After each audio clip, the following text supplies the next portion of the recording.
What's up, Yuma? Yeah, we're back. Yeah, we're live. We are. There we go. Here we go. It's Friday. Let's and we are here joined now by Kristan Sheppeard from Keller Williams, but who I know from Limelight and the such. So we're going to dive into a little bit of that. But before we get into all of that, are you born and raised here? You came here like transplant? I am a transplant. Okay. From San Diego. From San Diego. Well, that's not too far. That's pretty. Yeah. So what's that story? How do you end up here from San Diego? So about 28 years ago, my husband was in law enforcement, putting himself through the academy. Mm-hmm. And funny story, we were on the river having fun and we got pulled over. So hold on. So you're in San Diego, and because a lot of people from San Diego come over here to enjoy our river for some reason. Yeah, it's beautiful. Yeah, well, I know, but I'm just saying that you got the ocean. You guys got the ocean over there, and so we go over there. Right. We switch places. Yeah, right. we switch. Right. And then, so you're on the river getting intoxicated or something, like partying? No. We just tell the truth. Okay. No. There's the statute of limitations is passed. No judgment. We're going to be honest. No, I'm just kidding. It was not. So it was not alcohol induced, but we got pulled over because he made a turn that he wasn't supposed to make. Okay. And so we got pulled over, and my husband and the officer got into a very deep conversation because my husband was putting himself through the law enforcement training in San Diego. And he said, "Did you know that we're hiring and you could work on the river?" And my husband grew up coming to the river in the summertime. And so he's like, "You got to be kidding me." And it was like within a couple months we were. Oh, really? Yeah. So that a situation that most people don't like, getting pulled over. It worked out. It worked out for your good because you got a job out of it, I guess, right? Or at least a lead on a job. Yeah. No, he got the job. He got the job and had a career for 25 years, retired last year. And where at? Imperial County. So he was in Imperial County. So we chose to live in Yuma because the river was closer to us. Gotcha. Okay. So he started on the river and then he moved his way up the ranks. But that's how we ended up here. Kind of crazy story. So what did you do in San Diego? So I was in college at the time. I graduated and then I moved. He moved like 6 months before me. I moved over here and my first job was teaching. So I taught at Valley Horizon as a first grade teacher. Lori Doring was she hired me. And now she's a superintendent and amazing team and awesome people. Awesome. Yeah, it was a good start. So teaching, how'd you get into marketing? Because that's the world I know you from. Right. And like you and Susan, your business partner, former, maybe still, I don't know. Best friend. We could, okay. Best friend good ever. Terms. Yeah. Oh, best friend. So how'd you get into marketing? So that's a long story. I tell right now I've got about 106 agents that I coach and train. And one of the things I tell them is if you looked at my path, you'll see like it goes left, it goes right. I feel like your path did this too, like absolutely. Up, down, all over the place. And if you allow that, you get all these, you learn so much. And so my path did that. So from teaching to having children to side jobs and events and doing marketing for nonprofits and starting a couple nonprofits and just making connections, connect the dots, I always say. And so I was doing some work for Big Brothers Big Sisters, which is how I met Susan. And then Susan and I went to heritage festivals, which was at the time, I don't know if they still call it that, but that was a group that put on like Lettuce Days and the big events downtown. And so Susan said, help. Should we, the woman who was doing it before, Dorothy Hall, no, not Dorothy Hall, Dorothy Young passed away. Dorothy and Hall, so we, that's where my daughter teaches. You're that's like me. My we brain. get all the names mixed up. So anyway, so we jumped in to help, and then we were asked to move over and take over. What year was that? Do you remember? Oh, guy. We started Limelight probably it was probably almost 20 years ago. About 20 years ago? Yeah. So if she passes away, you get this opportunity to keep this thing going. Keep this thing going for the heritage area. And then they asked us because they needed someone over at the Visitors Bureau, which was a different organization, but they collaborated. So we moved over to the Visitors Bureau, and Susan took on the executive director position, and I took on the director of marketing and agritourism. So both of you worked at the Visitors Bureau for a time, which is now Visit Yuma, I guess. Oh, okay. Yeah. So you're there, and then that's when you kind of learned a little bit more about marketing. learned, promote, I feel like, there's a lot of, I still learn every day. But it was having a passion for whatever we were selling at that time. It was Yuma. Learning about the agriculture industry got us super excited. I had pages and pages of notes because nobody was really doing anything with our ag industry that was feeding the whole country. And so we started creating programs, and we kind of reversed it. So we went to organizations and said, we have ideas and we want to do this. And that's kind of where the Harvest Dinner, well, it's not kind of, it is. Harvest Dinner was born. So that's where it was born. Yeah. Very cool. So you and Susan put that together? We did. That was the first one? Yep. Oh, wow. Okay. Yeah. Because I know that's how we end up also linking up. And we did some videos, my former company. But you were the birth of it. We were. Bruce Gwynn and Steve Alameda came in and talked about what they could do to elevate the Southwest Ag Summit. And that with that brainstorming session and many pages of notes, that's how the Harvest Dinner was born. So I was in El Centro last night and for an event. And I guess they had their version of that last night. Do you know anything about that? I don't. No, I guess they had their version of it because I was at another event and they were kind of bummed out because everybody was at that event and not at theirs. They were like, why would we book it on the same night? This is horrible. Dang it. Yeah, everybody's there. Dang But it. the Harvest Dinner, that's still big, right? Yeah. So we did it for, don't quote me, but I think 13 years. Wow. And it grew from, the first year it was small. We were trying to gather people. We made mistakes. We had the stage outside the tent. And when we got on the stage, we realized that no one in the tent could see us.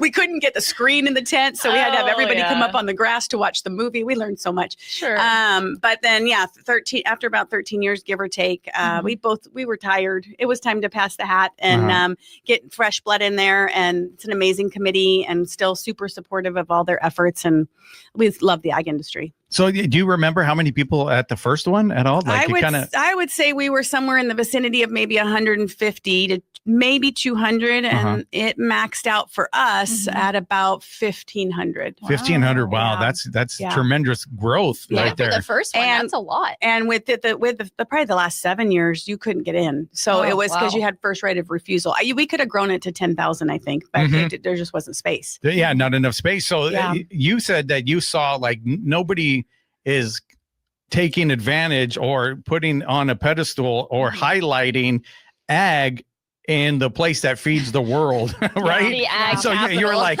what's wrong? But it is tough because we've had this conversation before.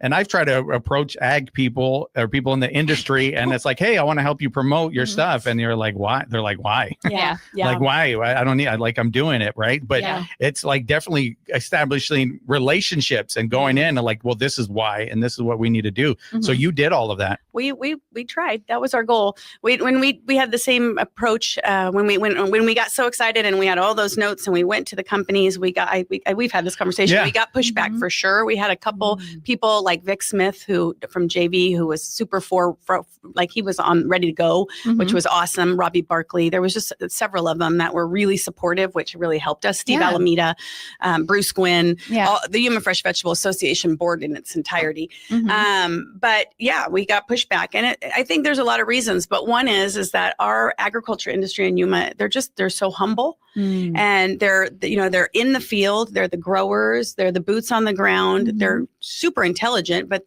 they're not the marketing end of it. That was coming out of Salinas, and but we wanted to highlight what they're doing. What happens here? What happens here? And so it was a slow process, but I think they eventually got it and got excited about it. And then, at the peak of Harvest Dinner, we were having people come down from Salinas who travel the world for agriculture and would come to the Harvest Dinner and say, oh my gosh, like I've never seen anything like it. Cool. So that's when it's like for our farmers, they're proud. Like, not about us, but about them being proud of of having something that really highlighted. So highlight them, give them their shine. Like you said, that department happens over there in Salinas, that maybe they get the credit. And we've had like the Lemon Grove on, and he's the same thing. Yeah. He was like, well, there's a whole different level. Like, my buddy grows it, but he grows it for Foxy. So Foxy would be the marketing end of it, you know? Yeah. And so you were able to do that and have some pride here in Yuma for what we do growing outside in the dirt. Yeah. And I think I even did one event for you where we celebrated the workers.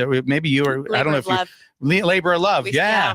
We started the Labor of Love program with the Yuma Fresh Vegetable Association as well. So we'd go out to the fields and do random acts of kindness with the farm workers. Wow. What was that like? Amazing. Like what was a random act? It was probably one of my very favorite programs. One time we would go down, we would do all kinds of things. One time we'd set up a huge fancy dinner. Alex Trujillo came in and did a JT lunch for them. We had ice chests for them.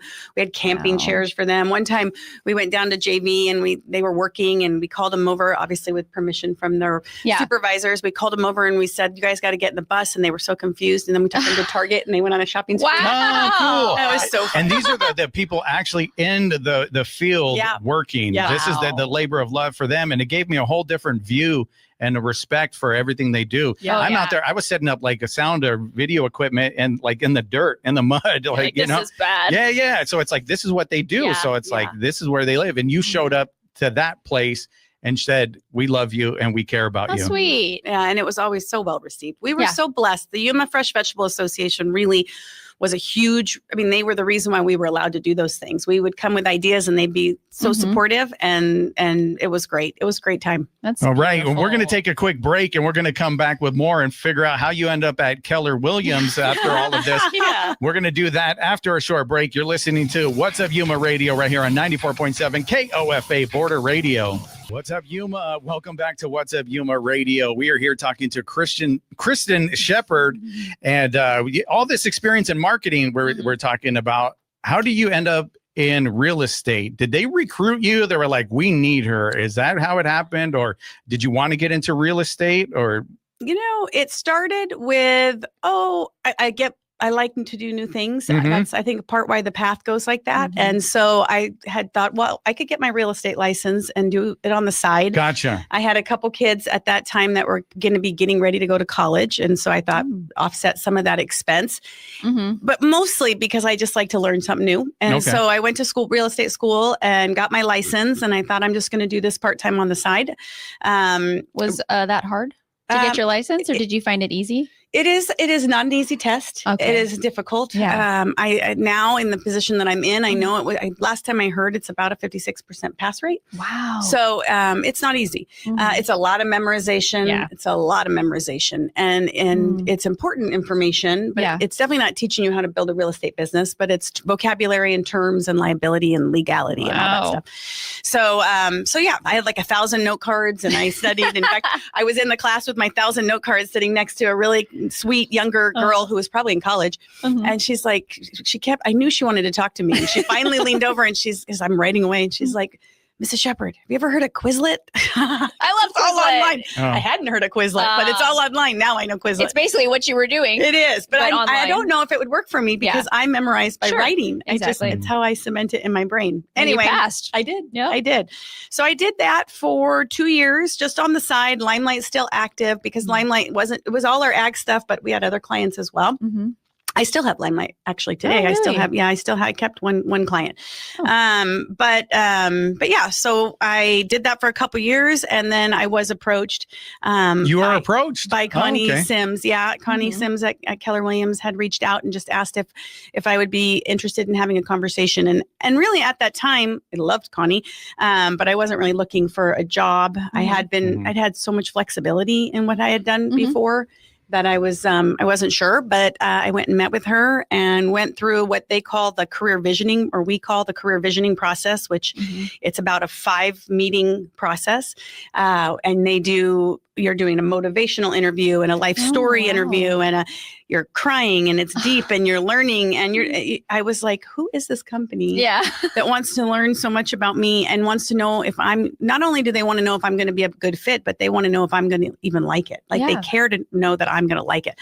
And so that whole process just blew me away. So then I just went with it. Awesome. I jumped the gun. So you went through, you said there was a process. In that process, were you getting comfortable? You're like, I could do this. I like this, or? Yeah. Well, the process was really just about them getting to know me. Oh, okay. So they were breaking if you're a good fit. They are, but it's a weird process because it doesn't feel like you're just being interviewed like most jobs. It was like giving me information about in a really roundabout way to see if I would like the role. If okay. Sure. So that I'm not in there miserable. Exactly. Because then it's not a win-win for anybody. Yeah. Mhm. So at the end of that process, especially the motivational interview, it talks about your 5-year plan and where you want to be and what matters to you and how does it make you feel and how does that impact your life, and goes very deep. I was like, I got to learn more about this company. It's amazing. Yeah. And so so it's been about 4 years last month that I have been with them. Okay, so what's your title then? It's CEO team leader is the official title. Team leader. Mhm. Okay, because I know. Well, it seems you're part of like the recruitment, So my job, is a or to make it look good, or like how does that Train work? people. It's a kind of all the above. All the above, Yeah. wow. So there's only we're a small. We're the largest real estate office in Yuma, Okay. but we are really small staff. So basically my job is coaching, training, teaching, growing, running the office. Connecting the dots. I say that a lot because the company is so large and the resources are so amazing that one of my biggest jobs is connecting the dots for our agents so that they have the tools they need to succeed and to break their ceilings and to get where they want to go. Wow. So yeah, it's kind of I wear a lot of hats there. Yeah, you're for like sure. a We real all do. estate coach. Right. The coaching for sure is a big Yeah. part of it. Teaching, neat. I teach in the market center. Oh. So do you still do the real estate part as well, or no? I still have my license. You still have your license? Yeah, I still have my license, and I did just help a client recently, but I tend to refer them. Gotcha. Yeah, Okay. yeah. So I'm. Is it just like too much work? It's not that it's more so that I don't want to be in competition with my Competition with the people you're agents coaching, and because I'm working with Conflict. them. Yeah, yeah. It just makes it easier, cleaner. Did you like selling houses though? I did. Was that fun? I did. I really did. It was it was a learning process. Again, I only did it part-time for those 2 Okay. years. Yeah. But helping people and, getting them into for many of these people, it's, their dream home or their first home, like many happy moments. Yeah. And then there's some that are sad, right? Downsizing or a loss of a loved one. And I like helping people. I think everything in my life is connected back to that. So that is a natural fit for real estate because you're helping people with one of the most important decisions, one of the most expensive commodities they have in their whole life. Totally. yeah, then that could definitely it could be difficult too, because what if they're not happy with the house? That's what I always wondered. Like, you ever face those situations? Okay. Wait, can you say anything about that? Well, what I could say is that the training. So our thing, right? Our biggest platforms or our biggest pillars are training and culture. So within that training is where you're really diving deep into how to have those conversations ahead of time. Okay. So that you really understand what your clients want. And yes, can they change? Absolutely. I think people change their minds and things change. But if you're asking the right questions and you're connected with them and you have really solid communication with them, then you avoid that. Oh, issue at gotcha. the back Okay. end. So that's the best way is preventative. Absolutely. Fill them out. Absolutely. So, so social media is also a part of what I think I saw you sitting on a desk or standing on a desk this morning. You were doing something like that. Girls talked me into this. The girls talked you into it? Like, everybody has to go see it. Where's this at? Is it on the Keller Williams page? What is It's it? on Keller Williams Realty There was Yuma. a few desks that you were on top I was of or something. upside I have down no on one idea. of them. Yeah. You were, so was it that, and that was real? Yeah. How did you get do it? that? I just did a handstand. Wow. Flexible. Okay, hold on. I'd fall right over. Do we have room here for her to do Oh, a I know. handstand? Like, can we make that Live. happen? Here we go. Let's do it live. So I was wondering, is that really her? Is that a stunt double? What is this? But yeah, you were upside down on a desk. So I guess you can have a little bit of fun with what you're doing. Of course. You have to have fun. If you're not having fun, you're in the wrong job, right? Yeah. Like, life is Exactly. too short. Yes, I totally agree. So do you direct that? You come up with like social media ideas, or is like a team that does that? So we have a gal that her name is Sarah, who does a phenomenal job. So at did social Sarah media. tell you you're going to be upside down on the desk? or That was you? actually my idea. Oh, wow. But Okay. Sarah does a lot of them. Yeah, because if Talon told me to do it, I don't think I would do it. Sarah was videoing, so I appreciate Oh, it. okay. Was there someone there to catch you? If you No, fell? no, I just She lives on the edge, this one. I'll tell you what. I know her. Like, I'll sue them if I get hurt. It's all good. That was fun. We were just having fun, and then it turned into a longer video. And I didn't know they were going to post it this morning, but I saw it. Oh, this you morning. didn't know?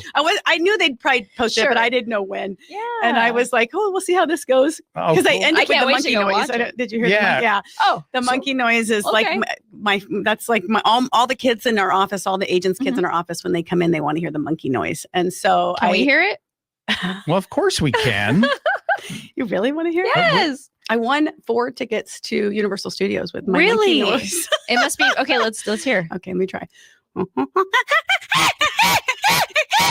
It's a pretty good monkey noise. That's authentic. Talon's shaking his head. Yes, I'm like, where's the monkey? Yeah, there was a monkey in here for a little that bit. was good. So they always want to hear that. Yeah. The kids always want to hear Yeah. Oh, the kids. I'd be like, I want to hear it. The kids always want to hear My it. mom won tickets doing a horse neigh. Oh, that's Yeah, funny. I'll have to have her on. That's great. I love it. We should give away tickets to do something like we need an Yeah. animal noise Who's the that elephant noise? Yeah. It's hilarious. That It needs took to a be a weird thing. turn. Like we're supposed to talk Sorry. about your real estate school. Yeah. We can hear about that now. No, in a minute. We're going to Okay. talk about it. But in the video, the social media video was what happens if because you show up early. That was the thing. You show up early, and so you're at other people's desks Waiting for them. doing mayhem, like Playing hands around. down, like Just playing around at their offices. at the office. Playing with So their the moral stuff. of the story was get to work early. Get to work. That was the early bird catches the worm. Is what. I need to do that. I'm always like Yeah. skating in at the last second. I Yeah, gotta it's get like here where's early. Ronnie? I'm like, That's always- here. yeah, she finally gets her. I show up. But yes, okay, we have about a minute left. So Yes, real estate school. Go, yes. Let's hear Okay. it. So we are super excited. We have a free real estate school. It's we call it zero cost to students, but it is free. We don't say free because the market center pays for it. Okay. We pay monthly to be able to offer it, but it is completely zero cost to students. And so it covers the 90-hour pre-licensing class and the 6-hour contract writing class that you have to have for the state of Arizona. Wow. So it's completely, there's no strings attached. You don't have to join Keller Williams. We would never want to strong arm anyone. Of course, we want you to come learn about it. Sure. Let's see if it's a good fit. But it is completely zero cost. And the reason why that is because the company they had a committee that got together and decided how can we open doors for more people and open doors for people who maybe don't have parents in real estate or don't have those connections or might need the way they did it, because we're worldwide, we're in 38 countries and across the country. So the easiest way was let's just take the cost off Okay. the table and see what happens. And it's just exploded. And so we have a career night on October 21st, which is Tuesday at 5:00 at our Keller Williams office. And everyone's welcome to come. It is not a sales pitch because it is definitely not easy. Real estate school is hard. Sure. And it's all online on demand. So you have to be Oh. self-motivated Okay. and self-accountable. But yeah, it's about 45 minutes and we just tell you all about it. And then if you want to sign up, great. And if you don't, great too. We understand. So if people do sign up, then it's all online. Then they get a link the next day and it's all Wow. online. And it's all free? And it's all Like, that's free. crazy. Yeah, it's all free. So do you find a lot of people sign up? Yeah, we do. We get probably about 25 to 30 people every time we do a career night. Wow. And then we probably get the amount that graduate is significantly less to Yeah. get through it. I tell people it's like going to the gym or going to a personal trainer. You buy the gym membership and you don't go. don't A go. lot of people. Yeah. So I'm like, it's that setup because you don't have a teacher, you don't have set times. Yeah. And how do they find out more information real quick? Call 928-247-6180 or go to any Keller Williams social media platforms or website. All right. Thank Watch you for so her much sitting on the desk. Yes. I'm going to go to the office and see if she actually does that. I'm going to get there early. Well, thank you so much. Thank you, Thank you guys. for being with Appreciate us. you. This was great. And with that, what's up? Yuma Radio is a production of KAWC, Colorado River Public Media. We broadcast from the studios in the Matador Activity Center at Arizona Western College in Yuma. We want to thank our engineer, Talon Gonzalez, along with Anthony Ornelas, Juan Garcia, and Dave Reek. And you can find out more about KAWC at kawc.org, on Facebook at KAWC Radio, and on the KAWC app. And stay tuned following our program for KOFA Midday Music. And on tomorrow's program, there is no tomorrow because it's Saturday. And we're also not going to be here on Monday because we like Columbus, I guess. I love Columbus, so we'll be back Tuesday. And you can listen to the podcast version of our program and check out past episodes at kawc.org/podcast/What's Up Yuma Radio, and email us at whatsupyumaradio@gmail.com. All right, we got a few more seconds. Monkey, real quick. Oh my gosh. Well, really quick, I want to say congratulations to the basketball team because they won last night. Oh, My son's yay. on the team. Oh, cool. And we went to and so the AWC basketball team. Woo! AWC. No. What's Up Yuma with Johnny Porter is sponsored by